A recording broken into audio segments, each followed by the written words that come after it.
Following completion of 8 months of F5, we went on to the F18 course, and that was a 6-month-long course in the F18 Hornet, and that was a quantum leap coming out of the F5. So with the ground school and the simulator dome and computer-based training, it was a fabulous workup to the aircraft.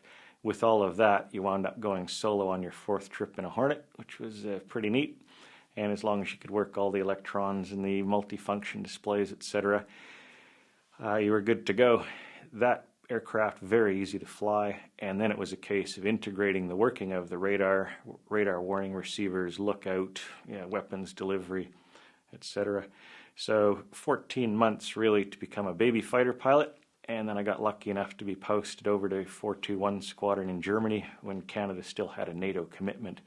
So I spent 3 years in Germany, and that was probably the best time of my flying career. You lived and breathed every day what you were going to do if NATO ever went to war against the Eastpac countries. Stationed at Baden-Sullingen, and that was 120 nautical miles to the East German and Czechoslovakia border. So, roughly 20 minutes flying time to the enemy. And the good thing was, though, is you worked and played in the territory that you were going to be using every day.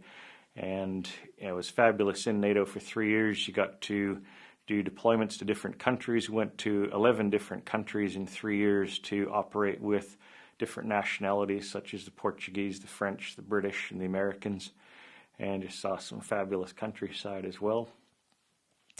After that, back to Cold Lake, Canada, to be an F18 instructor, and did that for another 2.5 to 3 years, at which point I was selected to be an air liaison officer to the brigade commander at Calgary, so like a FAC officer, calling in airstrikes and everything.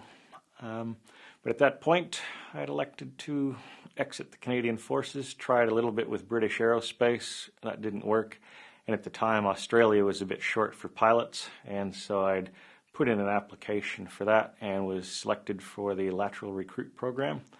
So I was inducted into the RAAF and granted a flight lieutenancy and brought over to Williamtown.